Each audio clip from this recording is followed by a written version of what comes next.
It says we're live. We are live. Let me fix this a little bit. There we go. Get that out of the way. What's going on, everybody? How is everybody doing? I see who we see up in here. Al Daly, what's going on? Ryan joining in. How are you doing? D&D Auto Detailing, what's going on? Tim, Shine Your Light Detailing. Titan Tim, what I call him. That freaking dude's a monster. Comes to detailing. 23 Do the Do, what's going on? How's everybody doing out there? Humberto, my brother from another mother, what's going on? Woohoo! Dude, we got like everybody tonight. I mean, can you believe we're gonna have like a jam-packed, like full-on party here tonight?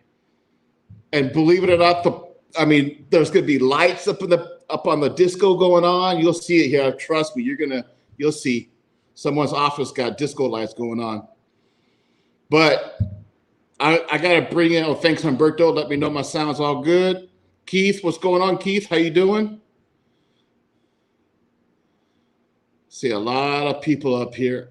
All right, so as soon as I see Eric's face pop up, I like to bring Eric in here because he's like our cheerleader. So I'm gonna bring my one and only Smurf. Oh man, there he is. There he is.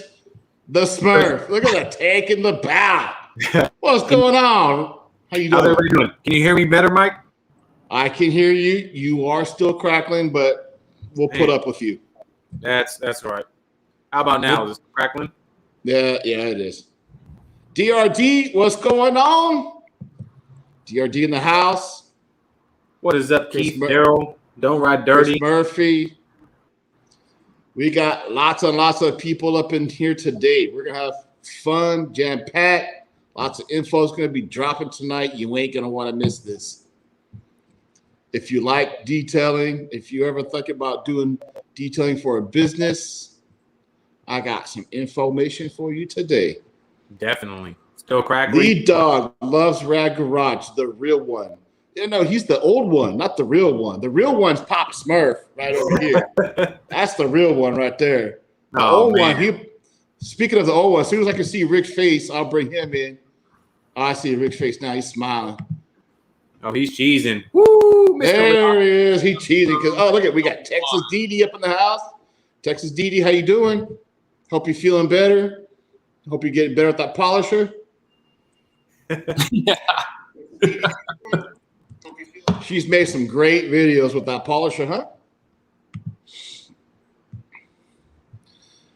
So how's everybody doing? Everybody's on their phones, checking everything out. Sorry, it's all right. We'll forgive you. I'm annoyed about the crackling. Hold on. Oh, don't feel too bad about it. We all crackle sometimes, Papa. We all snap, crackle, and pop. What's going on, everybody? How's everybody doing? How's the week going so far? Busy week? Easy week? What's going on? Look at he's got his Coors Light over there. Nope. I know, I'm messing with you. Was that raspberry Coke or something? Diet Cherry Coke. Diet Cherry Coke. I got a wild berry Flying Ember. Are you just not talking now because you're upset, or? Yeah, I can't hear you. I can't hear him either. I think you just stopped talking to us. Uh-oh. No. I think he's messing with us. I think he's faking it. I think he's faking it too. He's trying to. You're not? Nope, not. I can't. It's right about. I signed up for what with these bozos? Mike, you need to glue a matchbox and a white F-350 on the bridge. You know what? That's a good idea. I might have to do that. On the bridge behind me here. I'm going to have to put a couple of trucks over there, some cars. Our special guest today, probably the cheapest car for her would be like a Bentley. That's the cheapest car she details. The BMWs that you have, Rick, The apprentice does that for her. I don't know. The apprentice to the apprentice. Papa, why don't you leave and come back? All right, let's take Papa out until I get a thumbs up from him. Now it's just me and you. Should we bring in the special guest? Yeah. All right, so live from Southern California, picking up Rick's Academy Award winning. Just kidding. Yeah. All right, so from the Detailed Concierge, we got Christine. Oh, she's muted us too. Oh, she's on mute. She's on mute. I got it. There we go. Oh, there you go. So she didn't want to. Hi. She didn't want to deal with us either. Oh, I don't want to do this. Let's put her over here. There we go. So how you doing? Good. How are you guys? I'm a little jealous because you're sitting in a ghost, and I'm sitting like a ghost. I'm sitting on a Staples computer desk chair. I'm sitting in my Viper chair. Oh, and that's you're better than Viper chair. I freaking love my Viper chair, but it ain't nothing compared to what she's sitting in. well, How comfortable are those seats though? They're oh my gosh, they're amazing. If I could like get one, take one out, turn it into an office chair, that'd be pretty cool. Oh yeah, They're nice. She is in the back of her Rolls. That is a ghost car. I told you the disco lights would be here. I wasn't lying to you people. She's got the disco lights. Cool. I thought it was a good setting. I don't know. It's comfortable too. It's the best of any guest we've had. Yeah, yeah, you are the best office that we've had so far. Texas GD sitting in her lazy boy. Yeah. Kind of the same thing, but kind of. Yeah. So what you working on there? Just an interior, or are you doing the full detail? What you doing there? This one is full detail and then replacing a couple pieces on the front. So just some clear bra work. Nice. So you do some extensive stuff there then, huh?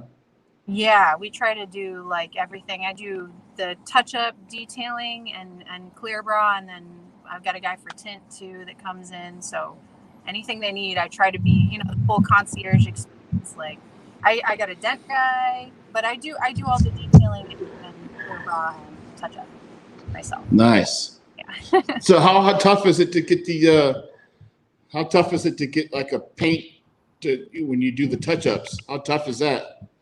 You know what? That took me quite a few years to learn and perfect. I actually had a guy who came up from San Diego, and he has a history with like manufacturers working on, colors and everything, and old school painter. He really knew his stuff, and he trained me.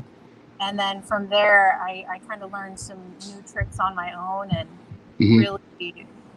It took years. It was really frustrating. I'm not gonna lie. Like, people hit me up like, train me for touch up. I would love to, but it takes years. Just like clear bra, it takes a few years, and it's really. frustrating. Yeah. I mean, I know the cheapest car you probably work on is $100,000. I mean, how nervous do you get when you do these touch ups though? Touch ups, not as like repaints, because I can do that too. I don't do big pieces because I don't have a spray booth here at my shop, but like little blends and stuff, I get pretty nervous.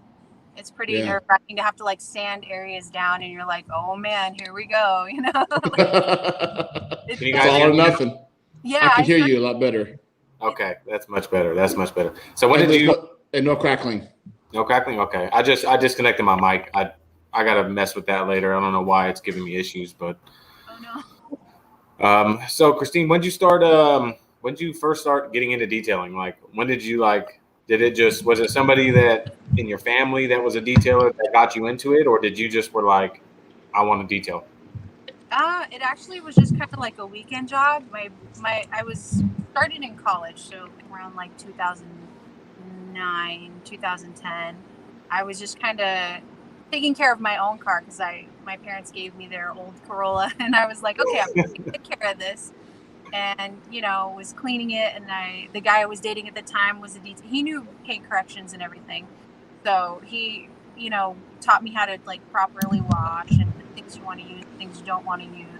And then I started going like, well, what if I want to do like paint correction? Do a little more, and it just became. I was washing my car, and more and more people wanted me to, like once you get into it, everyone's like, so you're washing cars now? Can you do mine? And I'm like, yeah, sure, whatever. Like weekend work while I'm going to college, going to school and everything. Nice. Money. And then, like I said, I was like, well, I want to do paint corrections because I've been, people have been asking me about that. And then I started diving into that and learning more and just playing with products and on my own car. On the Corolla? On the Corolla. I love that thing. That thing was, Toyota Corollas are solid, man. What year was it? 2002. Oh, yeah. Those were solid. I mean. Yeah. It's a legit little car. I love that thing. I don't have it anymore. It's gone now, but. No. I do have a special place in my heart for them. I started doing paint corrections, and everything was always like, how can I make that better? How can I do this? And, I'd had customers asking me to. It became like just people like, it went from people in the neighborhood asking me to like word of mouth. It all gets around, and eventually I had people calling me up and they're like, can you do my car? And I'm like, okay, I guess this is my, Yeah. I had no like background before that. I was going to school for art. Actually, I wanted to be an art major, and I come from a family of musicians, so I didn't know anything. But I started diving into it, and I just was really like, I set on learning, and I got obsessive. I get a little bit obsessive. Well, I mean, don't we all? Yeah, exactly. Takes a certain type, right? Yes. Yeah. So I was learning paint corrections. Eventually, I got pretty good, really good, and I started working for a company. I started working for Protective Film Solutions out here, which really helped. Like push me to the next level, and it boosted me quite a bit. It was a great. I worked there for a while. It was good experience. Very good experience, yeah. And it just kind of helped me like level up, and then from there I was like, well, just go out on my own. Eventually you're like, I gotta do this. Yeah, definitely. Yeah, Nice. and it went from like washes, corrections, touch up. I learned touch up while I was, at Protective Film Solutions. I was working on that kind of like a little side thing.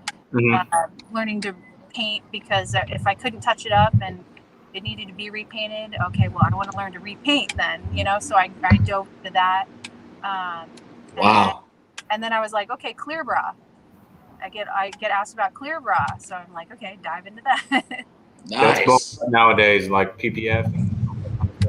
It's a really great skill. That's not an easy one, and it's really expensive. It's definitely worth, like, even if you do just replacement pieces or full nose, like you don't have to do the whole body or anything. It's just, if you can take the time to learn it, it's definitely a great skill. That's crazy. I didn't know all that. Issues. So Royalty Auto wants to know, do you have any issues with the white seats like you're sitting on, changing white tones when protecting with ceramics? You know what? I've seen it. I have seen it happen, unfortunately. And I see it a lot with Teslas. Teslas really, just without anything on them, you have to watch out for the type of ceramics that you're using, and how you apply it. And it's tricky with white seats. It's almost like no two white seats are the same. It's like, yeah, you got to treat them different. Yeah. Yeah. And it's all about how, like how they, because you can install it and use the right stuff, but it's also just the aftercare too. You have to like really let your clients know, like, that'll cause yelling as well. I've seen that. Using products and then making them, making sure they know that, like, hey, if you wear like designer jeans, the dye's gonna, like transfer any clothing really with heavy dyes. Yeah, Lights are a pain in the butt. they are as you sit in one. Yeah. So I'm curious. I was thinking about this the other day. How long did it take you? Like you said, you still get nervous when you do these fancy cars. But as you were getting into it and you started doing these expensive cars, how long did it take you to not be nervous anymore? Like, oh, okay, it's a McLaren, whatever, you know. Let me just do this, you know.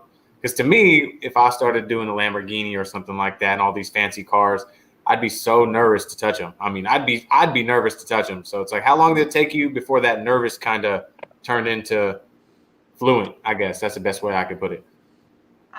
It's definitely. I mean, it's like I remember the first car I started on. I felt like I wanted to like puke. I was like, "It's a what now?" And it cost It's a how what? much? Woo! It doesn't. It took the longest time, and I still get that way. And even though I know what I'm doing, and I'm like, oh, I know Pagani paint. I know, you know, I've done so many of these. I could, you know, I know what pads, what compound, and what, you know, anything they need. I know the things that they've got going on, and it's still like I've got a little bit of that, like, is like a little tingle in my chest because it keeps me on my game, though, you know. Hey, definitely. Yeah.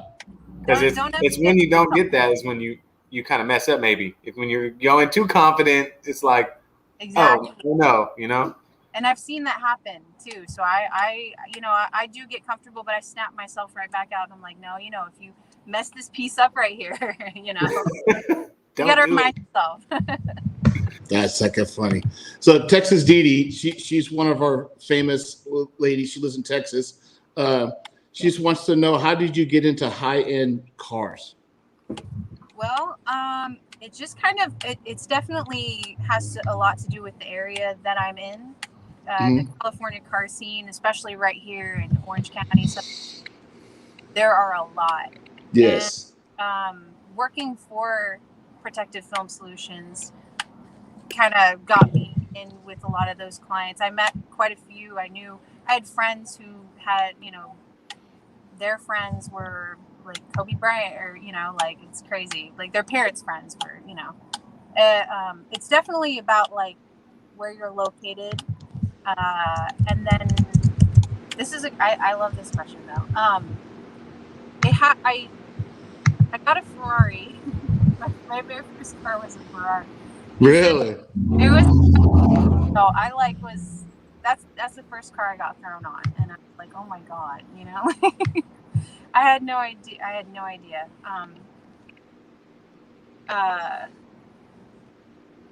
And it just, I mean, I'm getting in with these clients, the level of clients and everything. It just is all about, like, you know, integrity and working hard, consistency with your work and everything. I like to tell people, just be on it, do your very best every single time, stay humble. Once you come across these clients, don't treat them any differently than anybody else, you know. Just, and that's it, really. I mean, just do good work, be a good person, always stay humble. And then also, you know your worth too. If somebody's say, hey, well, I got a guy that can do it for like free, then just, you know. Bye. Let me know when you want to bring it back when he messes it up. Yeah. Yeah. Which is a big, you know, problem. Yeah. Everybody knows. Oh yeah, definitely. But value yourself and work hard, put honest work, stay humble, and you'll get in with the right people. And once you get in with one person, it's just, they have their whole network, and it's not even, you don't even have to advertise yourself anymore at that point. It's just, people know you. They're like, this person's cool. This person's down to earth. They do amazing work. And then that's it. And that's how I got my one, you know, the Ferrari, and then just boom. It just Nice. spider web from there. Boom. So I'm going to we're going to play a game here in a minute. It's called 10 questions. I'm glad you're in a nice seat. It'll keep you cool because it's a hot seat. But Tim's got a question. We call him Titan Tim. Do you like doing wet sanding? I do. I also like dry sanding, so I can, kind of see what's going on. Mhm. It kind of depends. Lead Dog's got a question too. Do you usually prefer multi-stage correction rather than one-step correction? What do you do more of? You guys do multi-stages or one-steps? I do a lot of multi. I mean, I know with my compounds and pads and everything that I like to use, I can say like, okay, that could be a one step, but there's really, I mean, one step is really hard to do. It really is. I mean, it's so different when you're working on, like me, Mike. I mean, Rick does work on some really nice cars, but when you get people with Ferraris and, Rolls Royces, they're going after perfection. So, Yes. You're going to want to do that multi-stage. So, Yeah. it's all about clientele. Like half the people I do, or I'd say 9 out of 10 wouldn't know the difference between a one-step and a two-step. So, Yeah. People that bring their cars to you guys are probably like, I want glass perfection. So so it always I takes heard that. a few passes. Yes. Yeah. Yes. So, first question. The best part of your job is?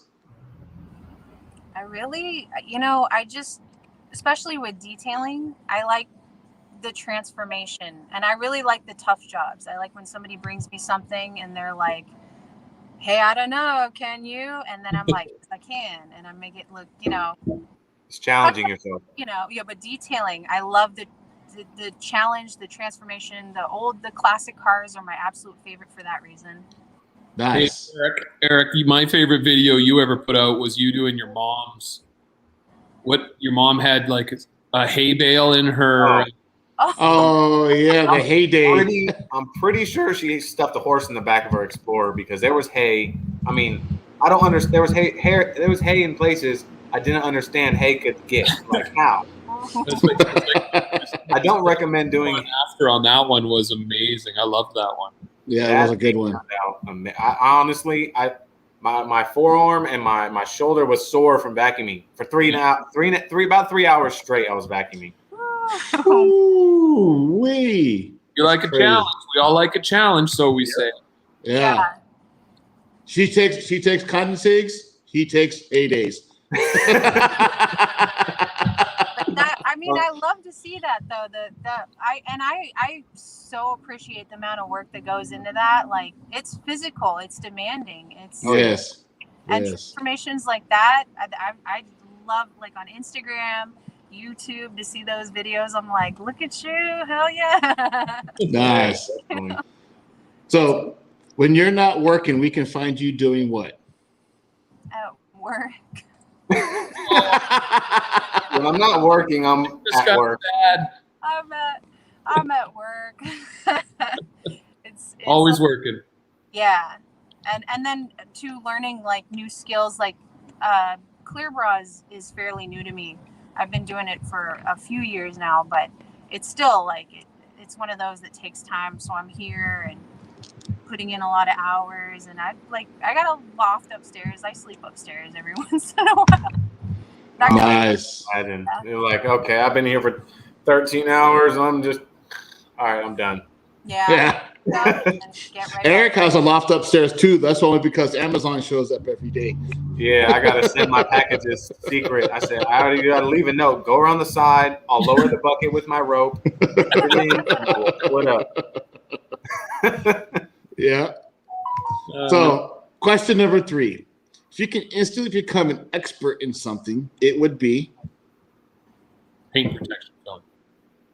Yeah, that's a good one. I wanna like be a mechanic. I don't know. I wanna learn I wanna be able. I gotta that's my next thing. You're speaking Eric's language. Because Eric's a full-time mechanic. That's awesome. That's what I do. That's what his parents owned a mechanic shop, and now is it you and your brother work there? Yep. Yeah. We run is it now. good? It's nice. I'll tell you what. It is a love-hate relationship. It's different when it's your car. You're building your own car. You're doing work to your own car. It's that enjoyment. You're like, ooh, I'm about to put this turbo on. Ooh, I want more more fast. I'd like to go more fast. But Yeah. when you're working on something like I did today, changing the control arm out on a RAV4. Well, that sounds fun. And okay, get this. The bolt is this long, right? And they put it right in front of the transmission with this much space.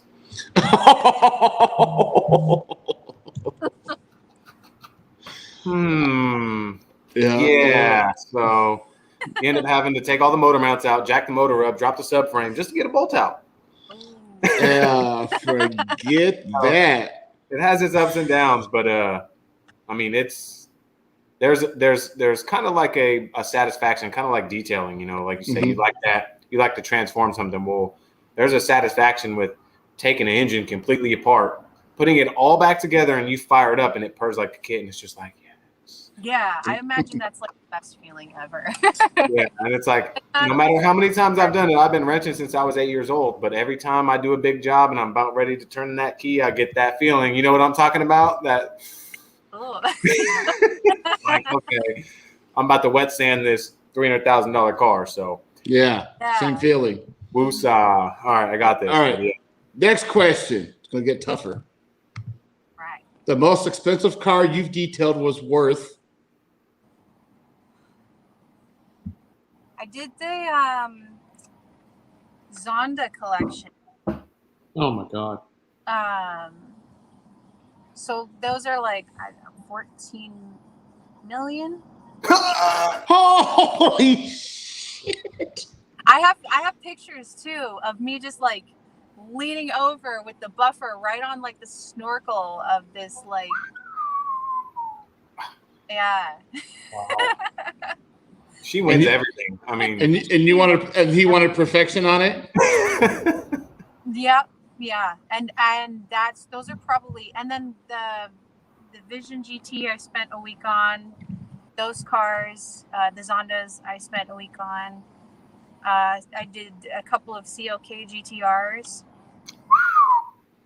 Yeah, I was like, man, I bet your insurance bill's got to be outrageous. It is, yeah. I mean, when you're doing cars like that, you gotta have that. You gotta have that. How many of those? And then umbrella policies as well, like tons of them. Like, how many of these cars that they bring to you, like, to most people would look at it and think it's perfect, right? And then they bring it to you guys like, no, I need it perfect. Like, this car already looks freaking. It's a 9.9 out of 10. Like, how am I going to get that 0.1? You know what I mean? Like. Oh yeah. It's definitely in like all the funky angles and corners where, you know, it's unless you have the time, like, you know, coming from factory, some of those like cars like Pagani's with all the crazy curves and everything, unless you have like crazy tools and all the time in the world, like there's going to be a little something, you know, but those are the things that some of these clients will notice. I do have clients like that where they're like, okay, that's driving me crazy. And it'll be like a little bit of spider webbing and like a very crazy curve. And so I've got to like break out like the auto triz or like the little, you know, Roops Nano or anything that I can to like get in there and clean it up.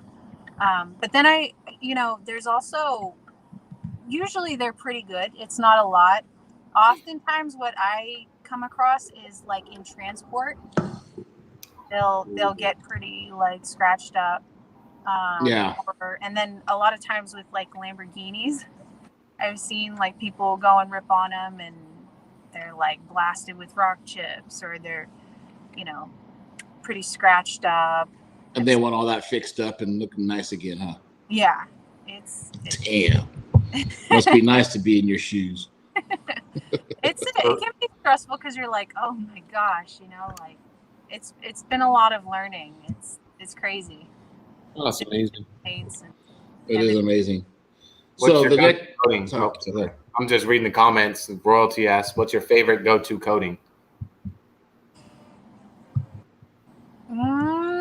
If you had to pick, it looks like it might be difficult. So. Yeah, I mean, I like a lot of ceramic coatings. There are a lot of good ones out there. What are the top 3 that you have in your shop now? I have 22 PLE. I have C quartz. I've got quite a few actually. You're like, okay, we might have to spread that to top 7. Yeah. I only got 4. Let's There are see. a lot of good ones, and I like them for a lot of different reasons. And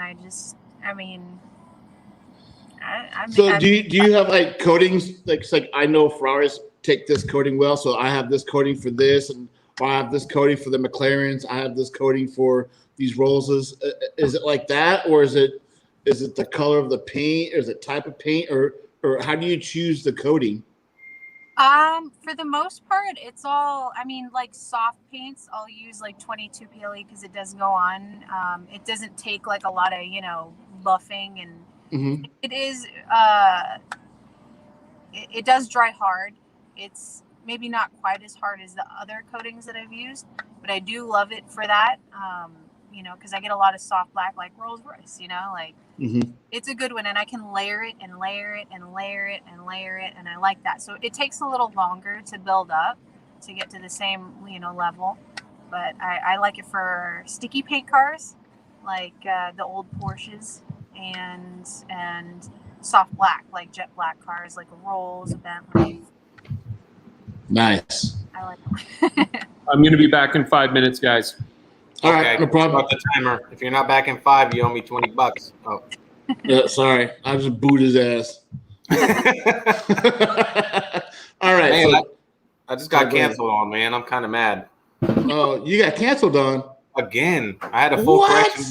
full paint correction on the 2017 Silverado plan for. He was supposed to drop it off at 7:30 tonight, and he just said, "Hey, man, I have to reschedule." Aw. Hey, I was just telling them before you came on, I just bought a WRX last weekend, and it's I also bought a Ford Ranger 2 weekends ago. So Where's my car at? You buying all these cars, man? I am buying a few cars. So one of them, I need to put a coating on one of them before too long. I don't mind. You can have one if you want. Just ask me to do. Put a coating on one. I'll supply the coating. All right. So next question. You want to wait for Rick for the 10? The 10 questions? Yeah, you want to wait for him? You know what Rick can do? Rick can go back and watch the live stream if he wants to know the answers. I mean, if he wants, you can. I'm messing with Rick. Let me see. I'll check the comments real quick, see if there's anything. Wait, I'm seeing at Barbara. Is Barbara here? That's a good one from Alfred Auto Spa. Do you ever get a high-end car that didn't have enough clear to polish? How did the customer react? I have. It happens, it wasn't great, but fortunately, I have the Del Fesco like crazy paint meter, so I could like say, hey, look, I'm not crazy. Like it's metering crazy low in this one spot. I don't know why. It's hard, but I mean, if you just explain it to them, eventually they're like, okay. It definitely is harder. But I can't say the car or unfortunately. Yeah. No, that's all right. I mean, what we can take from it is, communication basically. Do you go around and measure every car with the client? Like if they drop a car, do you go around and measure it, write it down, do all that kind of stuff to kind of save your butt? Yeah. Definitely recommend like a paint meter if you're going to be getting into like easy stuff. Just to cover your butt, like you said. I like when I did Vision GT, I took out a whole like chart, picture of the car, wrote down how each spot metered. I spent half a day metering that, and just going over it, writing everything down just in case, because that came to me, that wasn't even brand new. It had come to the US for the first time, so and it had been detailed before and I didn't know, so it's a good idea to have one if you start getting into these types of cars. And on you too, to just cover your everything, all your bases, like check-ins, paint meters. So like when you see a car and what is too thin, like for me, like anything less than like 3.85 on a meter, I'll probably won't touch. Exactly. Yeah. Is that the same for the higher end vehicles also? Is it similar? It pretty much, yeah. Okay. Like I just don't like to mess with it, and I say, hey, if this really bugs you, we can try it, but I just want to let you know, we're at the point where it can be no return here. Yeah. Yeah. And I like to tell clients too, like, especially with the classic cars, like a lot of older Porsches, it's like, I don't like you knock down the orange peel. And I like to tell them, well, especially with collector cars, leave that clear on there. Yeah. Because there's not much left. Yeah, that's a buffer. Otherwise, you're gonna have to repaint it. With Ouch. the Yeah. classic. You don't want that. Yeah. So I'm like, So, maybe just like deal with that. It's better. Our buddy Mark, cat guy, he says, "What do you think of the coding PFS uses? Is it proprietary? If you know, what's PFS, Mark? I don't know. I'm not in." So I used to work for Protected Film Solutions. Oh, okay. Quite a few years. Sorry. Yeah, and they have their own coating there. They have the Gons coating. I like their top coat. Me and my partner actually worked with them for a few years, giving feedback and everything. And there are a few other detailers too, like Car Connoisseur, who's up in NorCal and here. And he's old school. He and his wife, they're super, super cool. They also gave input on it. And it's a good coating. I do highly recommend the top coat. It's easy to apply, goes on everything. Stuff. What would be your favorite color that you like detailing? Favorite color car? Yeah. Black. It's black lovely. I love doing black myself too. It's lovely. But man, when you get it and it's looking good, you're like, yeah. Yes. They are very extremely tough to work with, but damn, if you can find that right, man, it is phenomenal. I was on the like white cars or like cornflower blue or yellow, where you just have to like stare into that, and you're like, oh. You're like, oh. Me too. Well, Rick's back, but Christine said, "Don't bring Rick back in." Sorry, Rick. Christine, girl. I'm kidding. But nice. Can you take him outside? All right, so we're gonna go back to our 10 questions, and they only get tougher. The hot seat. Make it hot. Yep. Let's see, what's car? Oh, I think we might know the answer because she might have told us this, but we're gonna ask it anyways because the car that had the biggest impact on you. I think it's Corolla, baby. Corolla. The Corolla. Oh, Corolla.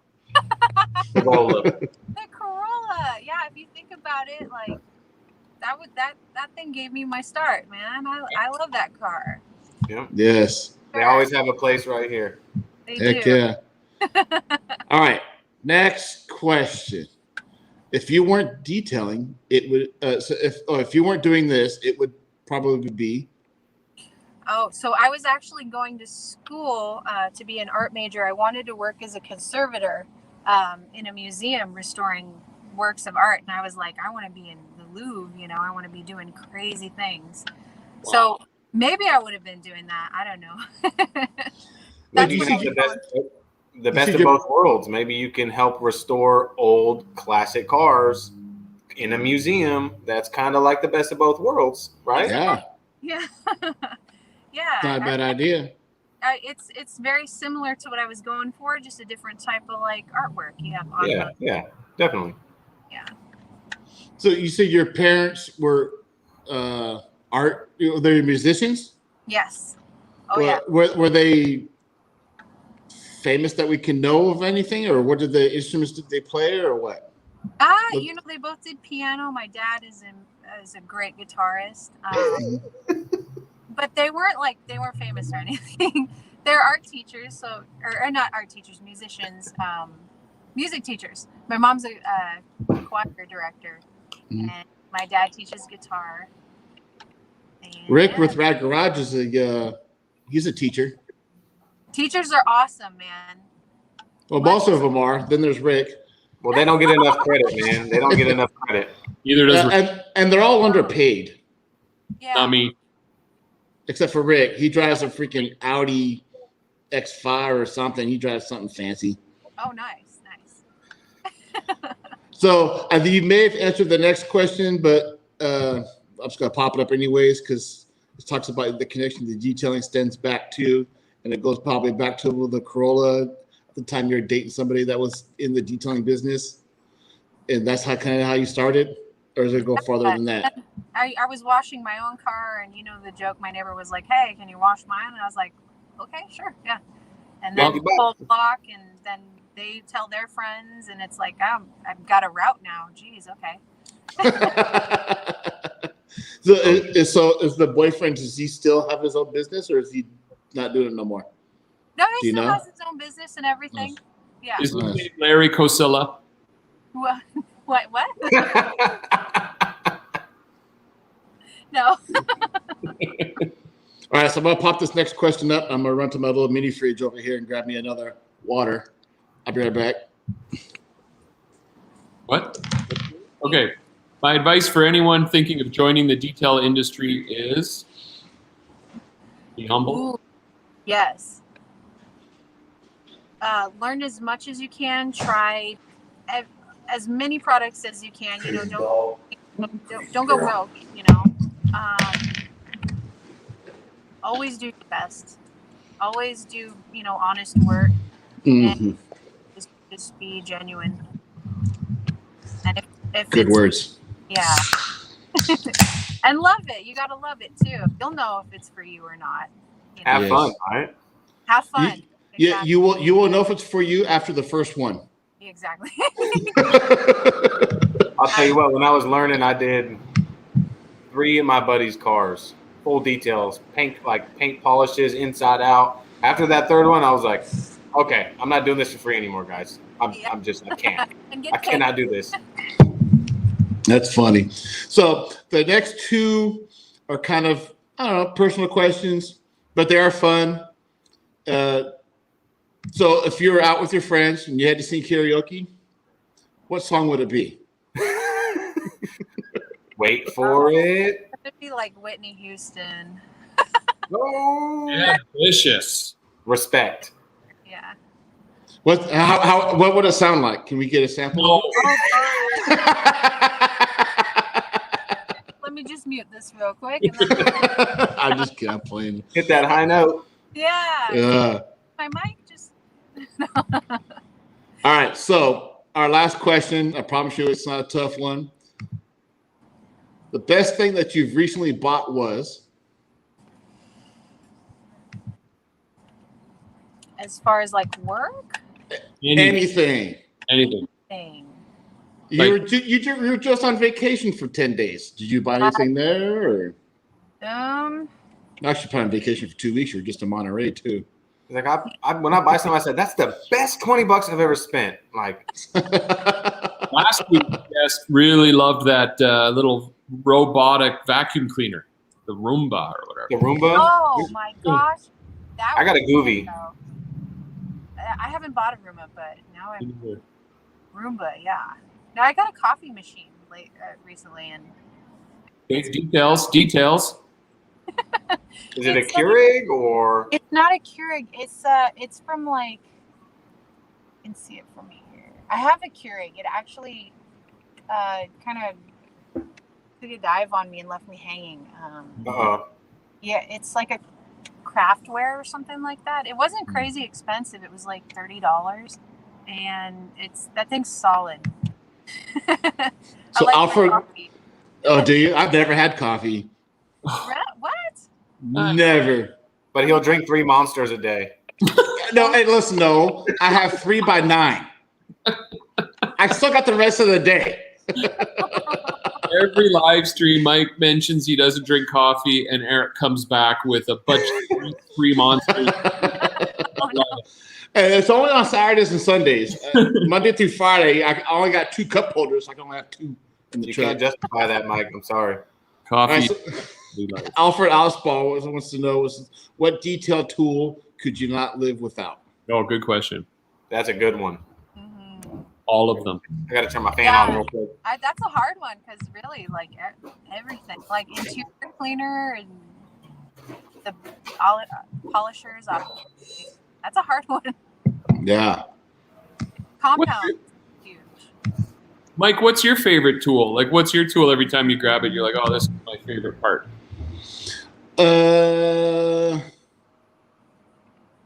Believe it or not, dude, it's the stupidest little thing, but I have a cordless DeWalt fan. That thing will go with me everywhere, even if I have to leave my garage and go do a detail. That fan still goes with me. But that freaking fan is freaking awesome. You love your fan. I love it. It's just good enough to fit in the seat. It can hang up high. It's good. I like it. Mine's not a tool, but it's music. Oh yes. Gotta have your tool. I have to have my music, whether it's my smooth jazz, my country. I mean, I have to have music. That's a good mix. You know, I believe it or not, I listen to bagpipes, like Scottish. No way. Yes, because like it's like these guys have electric guitars and there's like a couple of bagpipes in this band, and I constantly listen to them all the time. It's like bagpipes and punk music at the same time. I freaking love it. Oh my Lord! Oh, you're giving Rick a heart attack right now. No, I just learned something new about Mike every single day. Coming at me with electric. I would play it, but I don't want to get a copyright strike. I'd play it for you to listen to it, but I don't want to get a strike on there. All right, so I gotta hear this though. Oh, that's a good one. Rupes or Flex? Ooh, that's the hot seat. Yeah, because I have like the old. Oh, by the way, Flex is watching right now on the stream. Oh no! I'm just kidding. I do love Flex. I have the old rotary, the big rotary. And that thing is my go-to, like soft black paint, or I've used it on a Pagani before. Even like I really like it. It does take a little more. I don't know. You guys know, everybody rotaries. I've been eyeballing their forced rotation DA from Flex. I want one freaking bad. I want a forced rotation because it's like I have a Rupes. I mean, I enjoy it. I just don't like it because it stalls out extremely easily. Yeah. Versus like my Grio's G9, that thing will not stall. I mean, I could try to stall it and it still won't stall. Mm-hmm. But I just want a forced rotation toward, it's all about when you hit them curves, I don't want to stop. I want that thing to keep going no matter what direction I'm in. Car detailing, right? Yes, car detailing. Oh, okay. You got a kid listening, so I just want to make sure you're hitting curves. It is PG, Mike. It is PG-13. Hitting the curve. I'm talking about the curves on the car, That's why I didn't go like this. I just went like this. Oh, so go ahead. Have your fun. Get the bagpipes. Yeah. Clickety cloud. Get the bagpipes out.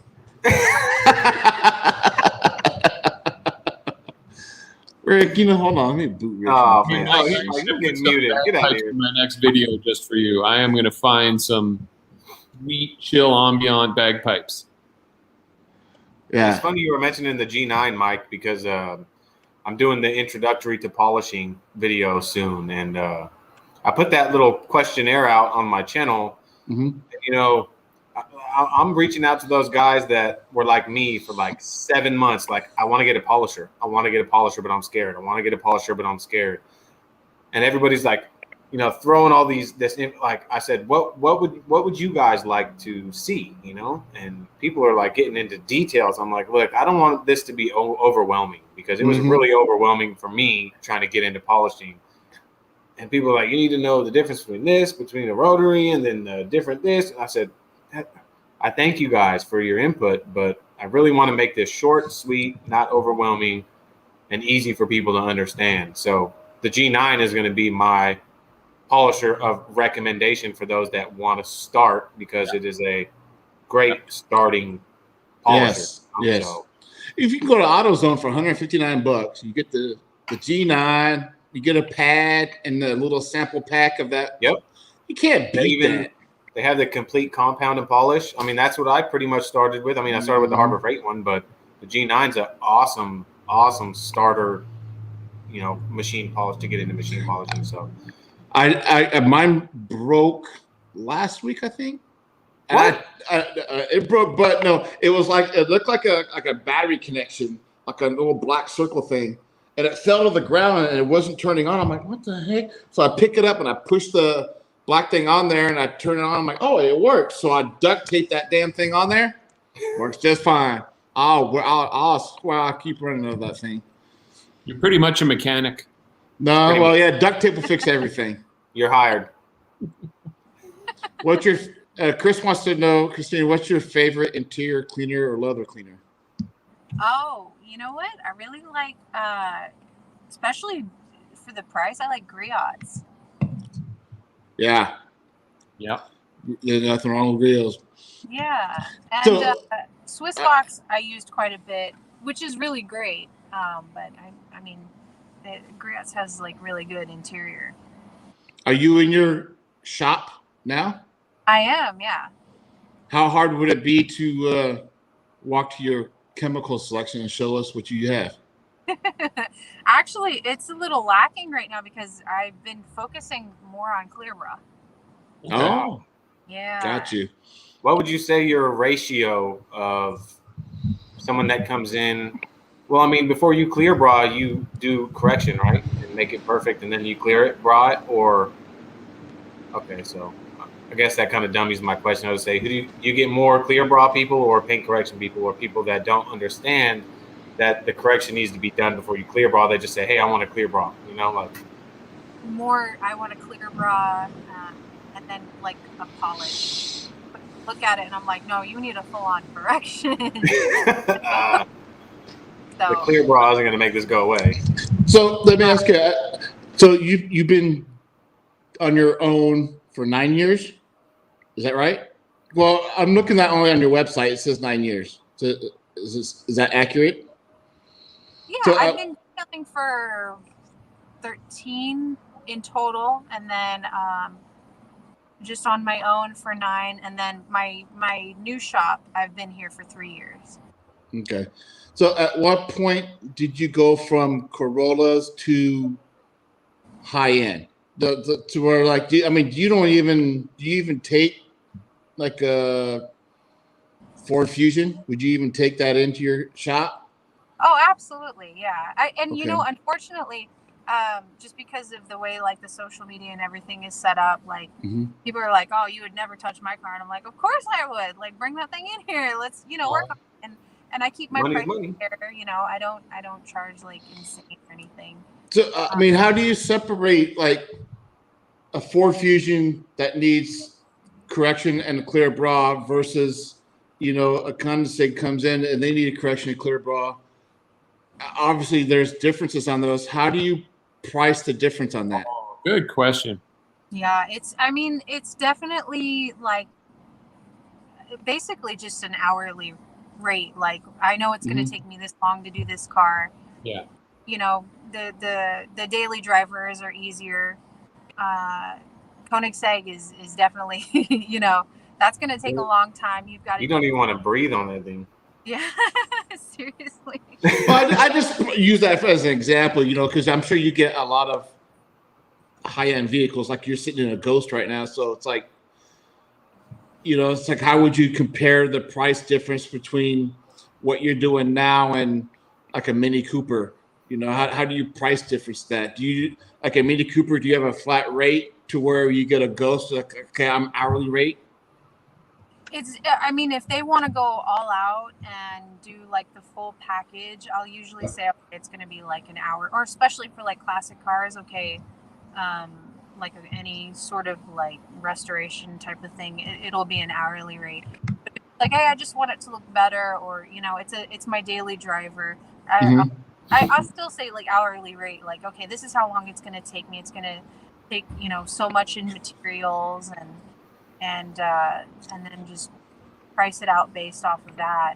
And usually like rolls, especially Paganis and everything like that, they're going to take a lot longer. They're going to be more demanding. Everything's got to be like it's all about getting a feel for the client too. Mhm.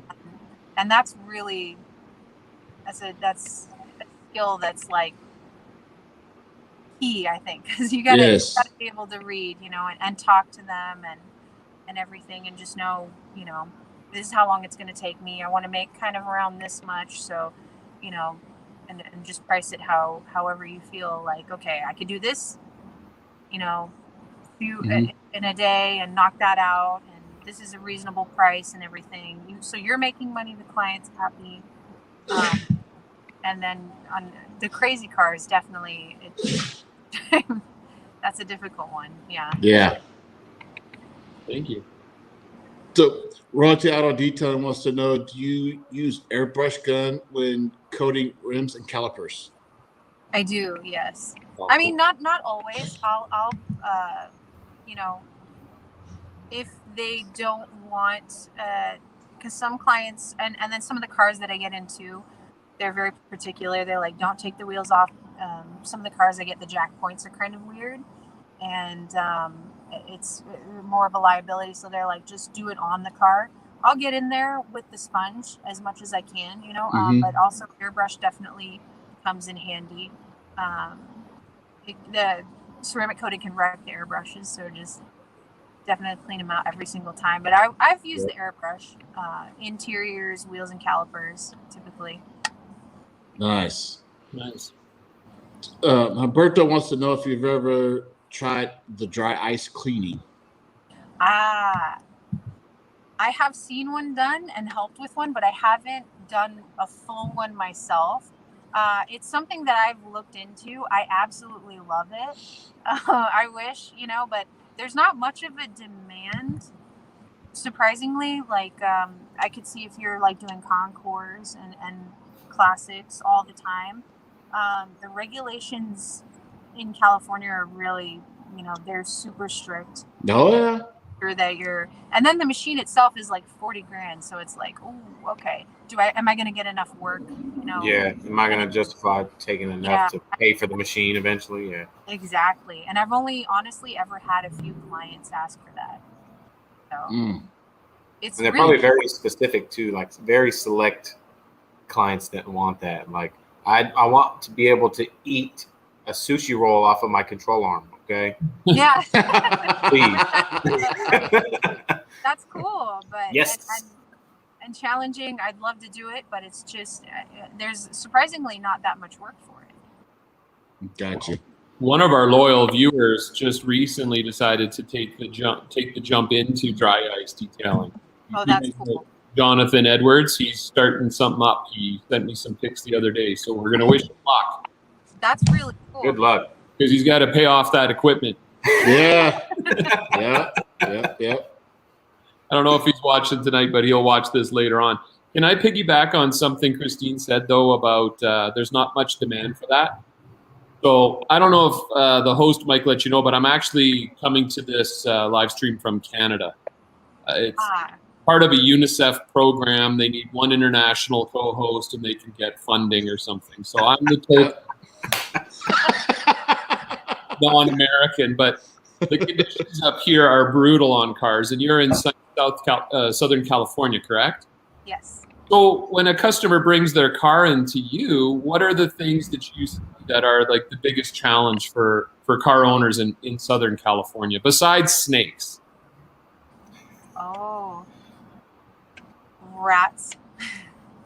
Like as far as getting up into the... Is there sun-baked damage? Like, you guys don't have snow. We have salt and snow and everything. Like, Nope.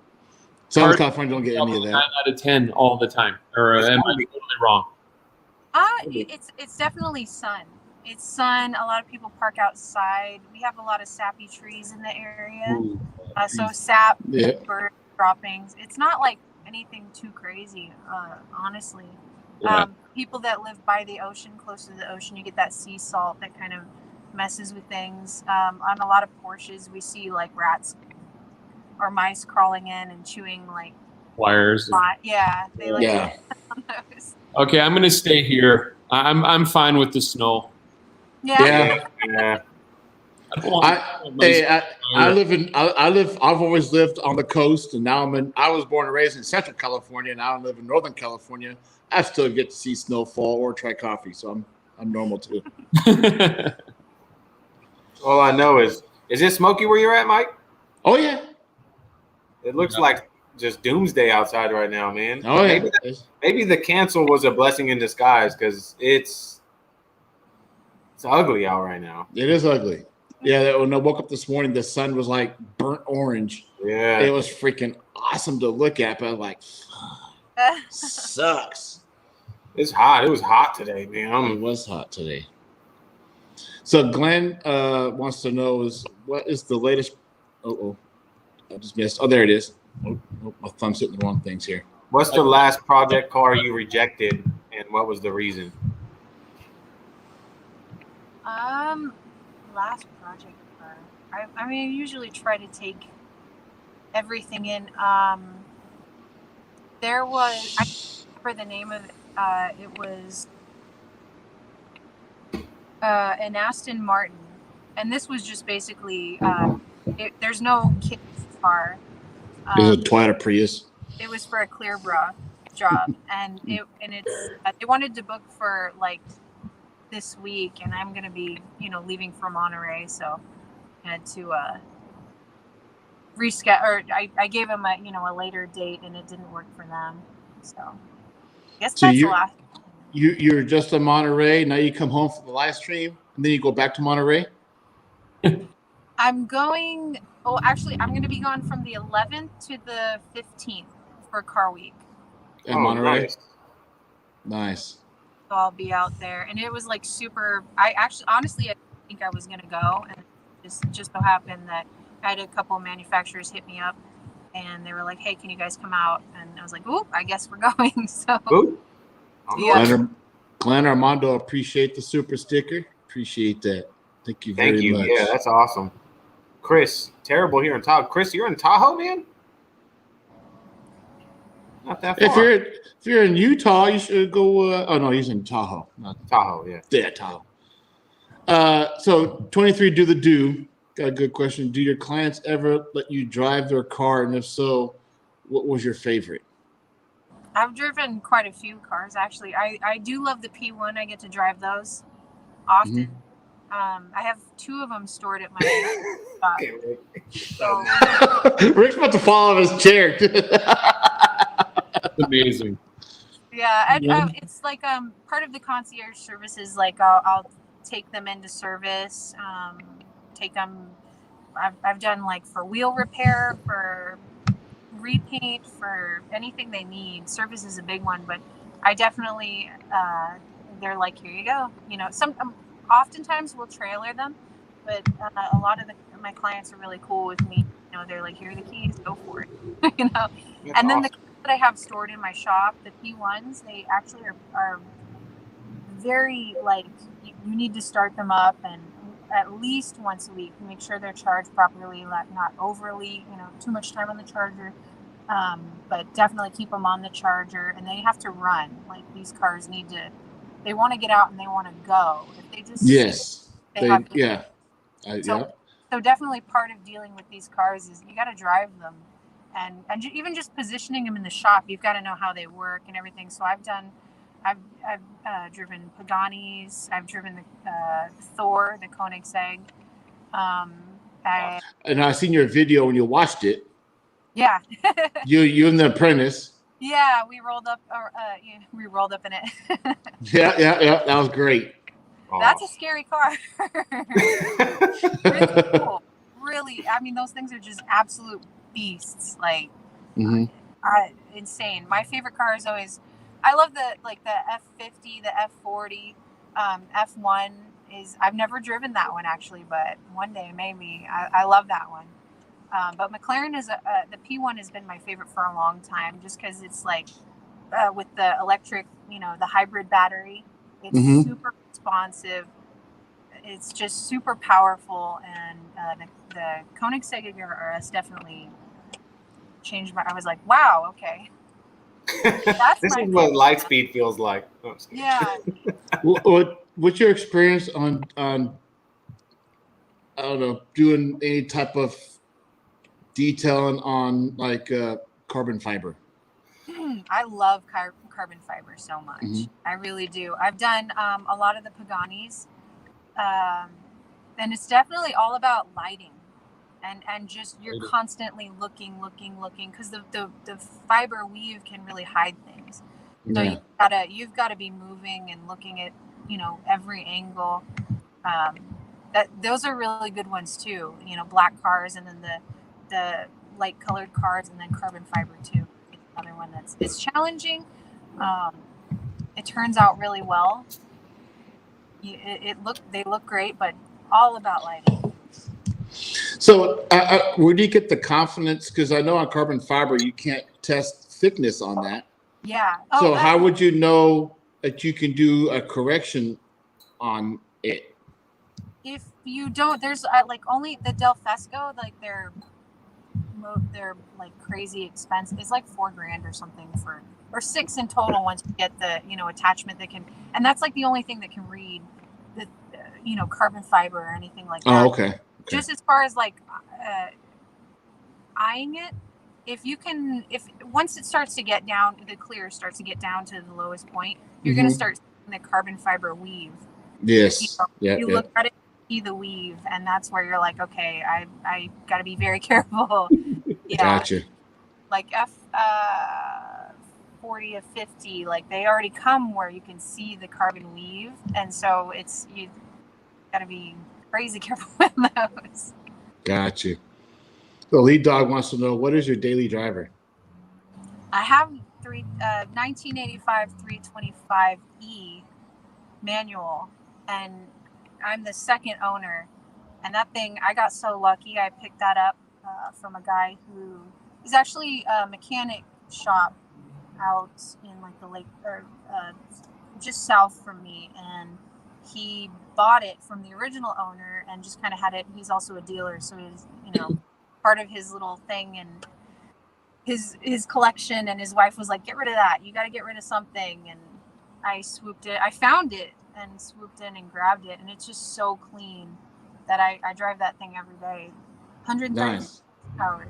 That's like the consummate yuppie car. Mid-80s.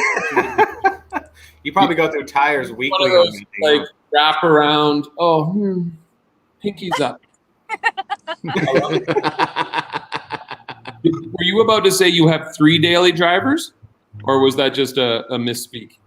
I have another 325i 1987, and that one's automatic. And then I have a 535, and that one doesn't get much love. Aww. Yeah, 2012. I like the slow cars. That's cool. Heck yeah. Anybody tried to race you in your manual, your little 135 horsepower? Are you banging them gears on them or what? That thing's torquey off the line. I will say it's got some pep, like especially the E, the economy version. Like it's even slower than the I, but it's torquey. Like you can get a little, Nice. Nice. Get a little squirrely. Yeah, it's a little squirrely. It's cool. So people are asking, you do have a YouTube channel, but it's been approximately a year since you've posted anything. Oh my God. Have you ever thought about starting that back up again and doing some content? Maybe on some PPF, some detailing, anything like that? I have, yeah. I think about it a lot, and it's like there's so many things, like I don't know where to start most of the time, and I was thinking about you're on an iPhone? Yes. That's all you need. I know. Perfect. I was thinking like with touch-up, because I have brushes that I've been working with a manufacturer for the last this whole year, pretty much, just trying to figure things out and get them to where I want them to be, because I get a lot of people asking, like, especially when I share my touch-up videos, like, how the heck, like, are you gonna be having classes or anything? And so I was like, oh, well, I can start making brushes and sell those. And I had this idea where I was like, okay, maybe I could do YouTube videos, teaching people a little bit about touch-up, because that's the number one thing I get asked about, for sure. Well, there you go. Now you have something to go to. Yeah. And if when that gets boring, you can fall back to PPF. When that gets boring, you can fall back to high-end detailing cars. Yeah, there's a lot to work with. I definitely, and I get asked still quite a bit. And like I said, I think about it, and I don't know. I'd like to share what I know and my experiences and everything with people and do videos. Hopefully, they're not too boring. They wouldn't be. So you just came back from Hawaii. How was that? Hawaii is great. It was oh my gosh, getting there was a little crazy though. So I didn't have because of everything going on, I didn't have like Hawaii is very strict with they were anyway with their COVID rules. So I didn't have the right test on from their approved, so I had to fly back, go back, and then get tested and fly back. Really? Damn. Yeah. So what do you mean the right test? Like there's 2 tests? Like it was just from one of their approved, Oh, okay. Yeah, they don't do it anymore. Like you can have like your you still have to have like off their approved test, or you can do a proof of vaccination, but She tried to make her own vaccination test and just said, I'm going. I'm going. Well, I got concerts coming up, and that's what I'm worried about. Like they require show proof of vaccination, or it's like a negative test within 48 or 72 hours or something like that. I'm like, make your own pamphlet, dude. She's there was selling someone out the around back here of a ghost that made his own vaccination card, and he's getting like federal charges, dude. yeah. Oh wow. Yeah, that's just no joke, dude. Crazy. Thought definitely went through my head until I saw that. I was like, "Yep, no, I'm good." Yeah, but I mean, it's beautiful out there, and there's definitely people are coming in. They want to. Hawaii was, I think, at the time, from what I was hearing, because the restrictions for like the UK and everything, people couldn't travel there really, so they were hitting up Hawaii. It wasn't crazy busy, but it was pretty busy over there, but beautiful as always. Where did you go in Hawaii? Oahu. And my sister went there with my uncle and her father-in-law and her husband and her daughter. They were just like literally when they flew back, you were landing. Oh wow. Yeah. So I had like 2 weeks of Hawaii like, pictures popping up. Yeah. It's Something great. somewhere I've never been yet. You've got to go. I will eventually. Yeah, that was very actually great coffee there, Mike. Oh. What's that? They don't sell monsters. If they don't have my monsters there, I ain't going. I'll have to bring a 12-pack with me. Monsters. So Alfred, I was going to add. Go ahead. You ever ran into a car that had hard materials which could not be coated? Yes, there are some cars with finishes, and especially like on Koenigsegg's, I've come to find that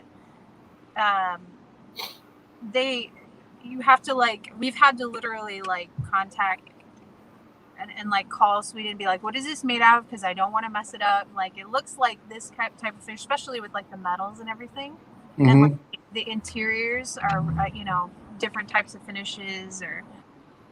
I've had to call in and be very careful with those. Paganis are pretty easy. And then for the most part, everything pretty simple. Sticky buttons on Ferraris.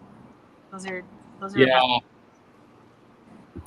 Rick knows. I have no idea. Yeah, no, he knows. He I asked me about Honda Fits and Mini Coopers. I got you all day, baby. Yeah, earlier, Christine, you said something like, "Oh, I know Pagani paint," and I was like, "Oh my God, you know Mini Cooper paint, Papa?"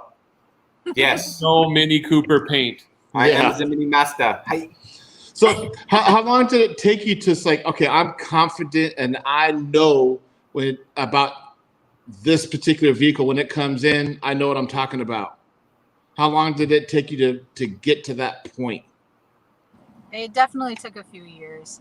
I'd say until you've experienced a few and gotten, a couple of them under your belt, it's you never know. And then every car has their own story, and Yeah. it could be that someone worked on it before you, or it's brand new and something happened in shipping, or this one. I mean, I've had Porsches where like they were like, no, this thing's perfect. It's been inspected. It's original paint. It's, we just want a little detail. And then you go to buff it, and then all of a sudden you're like, or even just in inspection, I'm like, okay, I see a little rust under here. I see some weird texture over here, like it's been resprayed or something. Who knows? The lie detector detected that was a lie. Yeah. Yeah. Yeah, and you're like, okay, I'm getting the full story on this as I'm going, like been repainted, Yeah. Yeah, few people actually know the whole history of their car. Yeah. That's facts. That's facts. So what's the worst customer you've encountered? I want to hear this story. Oh yeah. Maybe she's never met a bad customer. You don't know. I mean, they exist. Everybody comes across there. I'd say I've met quite a few. It's just, and I always am honest and fair, and I do great work. I don't get cocky. I'm just not like that. I like to be down to earth and honest work. And it's the people that the people that don't value you. Yeah. That are just like, well, I can get someone to do it for free. And I'm like, okay, well, have fun with that. So you're gonna get somebody to paint correct your Pagani for free? Yeah, no, come on, get out of here. Yeah, you're just kind of like opening the door there. Like, I get it. You can, but especially if you approach them and you're like, this is what I do. Like I'm a professional, and just gotta like stand your ground with people like that. But definitely, people that are like, nah, it's just a. I don't even mind the people that are like crazy picky in particular. I love them because they keep me on my game. Like, Definitely keep me sharp. It's the people that like don't really value you and treat you just like Yeah. The worst thing I hate about a customer, it's the funniest. I mean, it could be the stupidest thing ever, but I hate it when you give them their keys and you show them everything. They're like, okay, thank you, and they get in the car and leave. You're like, man, we get a wow. I'm like, I just spent 10 hours on here. Can you get at least give me 10 minutes and fucking look at the goddamn thing? It's like, I barely get like 30 seconds out of them. They're, all right, thank you. Here's your credit card. I run their credit card and off they go. And I'm like, yeah, I freaking hate that. Yeah, okay. So starting out, I was like slowly building, and I got to the point where my business was still little, and I was still learning some things, and I did a Groupon. Oh. And I was like, okay, this will be good. This will be good. I'll get more people, and I ended up like, I got it really. That actually was good for me. I think it taught me a lot of things. I don't remember, but I had this lady that came in, and we did her car, and she had like moldy groceries in the back, cat pee in the front. Somehow cat peed in the front on the seat, and it went all the way through because it had peed in there a couple times. I don't know, but I spent so long, and I would always kill myself on these too. I would just go all out. And I get what you're saying, because I lost a little bit of my soul on that car with how long I was like trying to perfect it. And I gave her the keys. She's like, okay, thanks. And I was like, oh, but did you see the seat? Like, everything's beautiful. Yeah, I freaking hate that. I don't know why. It just gets to me. It's like, I just spent like all day on your car. You can't give me like a couple minutes to go over everything. Look at it. Like, look. Yeah. Recognize that, the work's done. You just get in the car and go. So I have the opposite problem, Mike.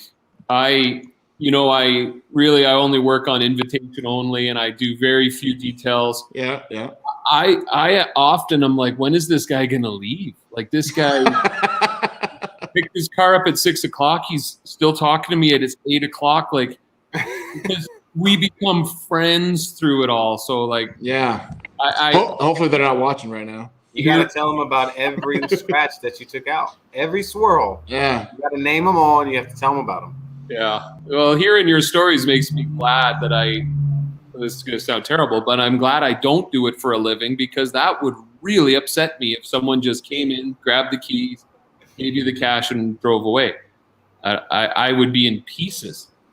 Yeah. I am, because sometimes I'll go in the house and I'll tell my wife, I'm like, she's like, so how'd everything go? I was like, everything went fine until I gave them the keys. They just got in the car and left. They're like, well, what's wrong with that? I'm like, at least look at it. Tell me that I did a good job or something. Give me something. Oh, freaking irritates me. Oh, I freaking hate it. I don't know. Oh my gosh. And then the clients that you gave like everything to your job, like you made that car the best that you possibly could, and it looks freaking great, and they're like, oh, well, how about this? Oh, well, what about this one? Oh my Lord. Explain to them as a detailer, like, this is why it just can't, like, Yeah. those are difficult too. Yes, they are. I understand.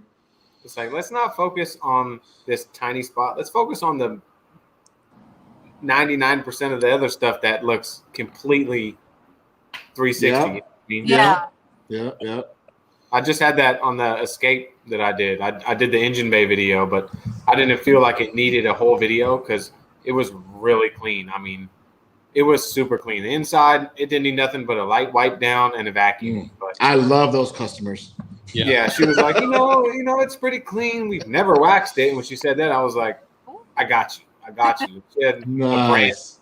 a tree branch fell on top of her car, and like she didn't realize it. And it was a big branch. She took off driving, and it like the wind blew it back, but it put a scratch literally from the start of the roof all the way back to the back. She was like, I know you can't see it, but I know it's there. So can you take care of that for me?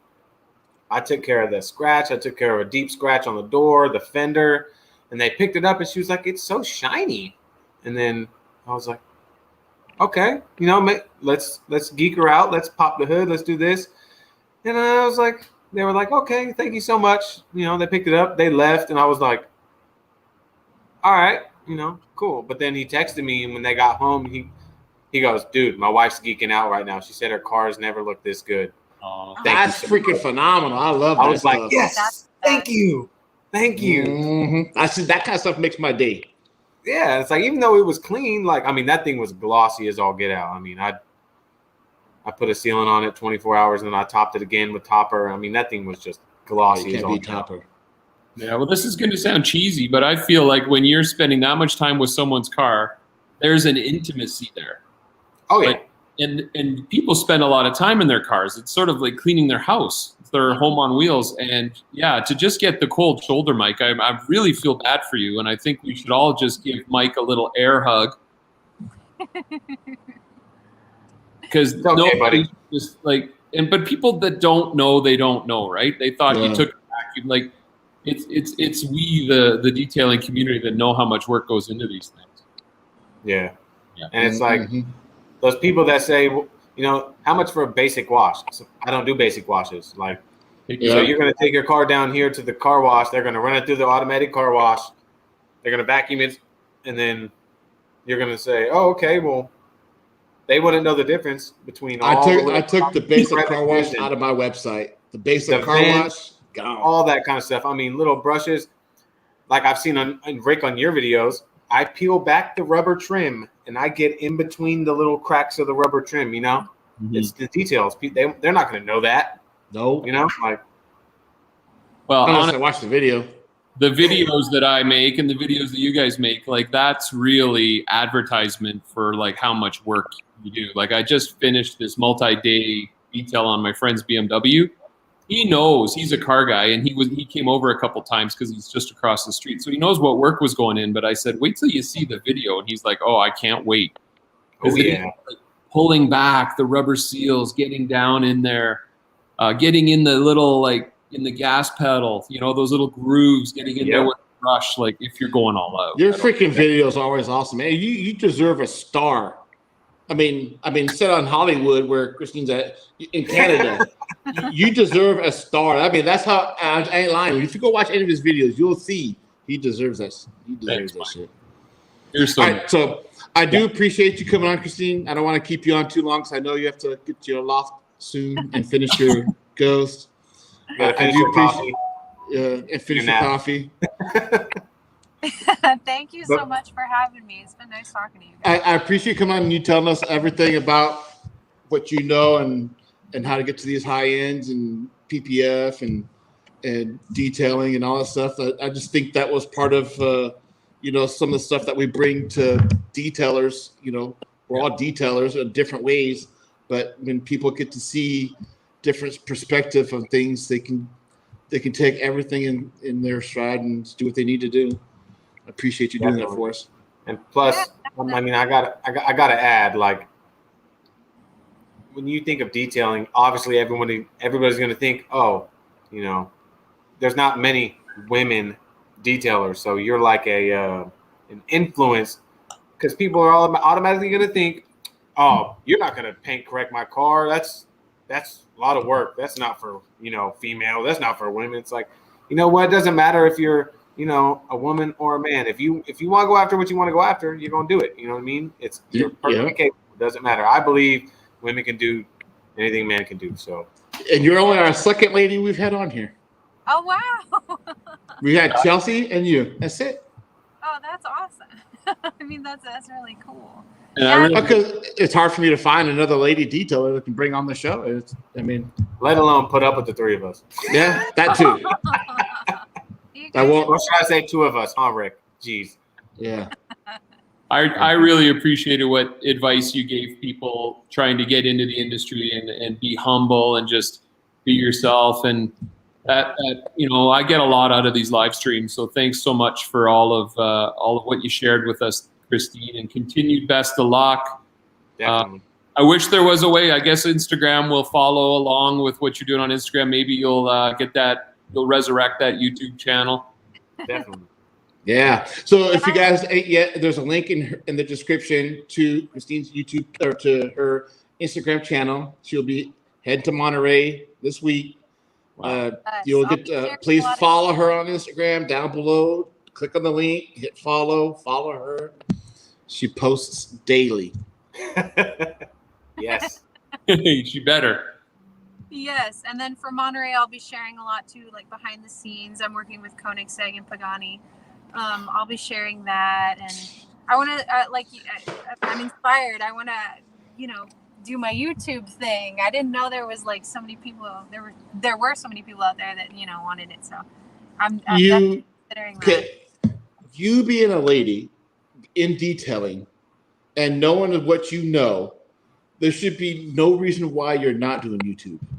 It's just literally it's another source of income that you can tap into, and for you it'd be endless. And I'm dead serious.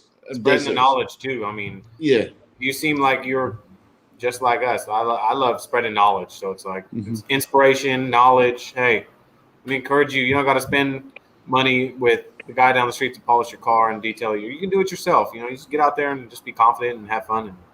Despite I'm doing it on a $14 million car, okay.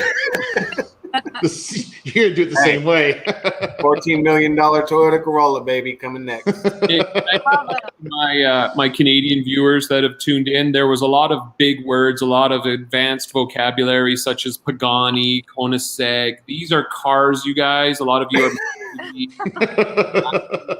small towns in California. These are very expensive cars. Spaceships. They're different than your truck. Yeah.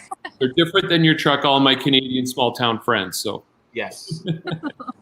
I want to thank everybody too for tuning in. You guys are always awesome. You guys are like a family to us. Thank you for the really appreciate it. Yeah. Thank you very much.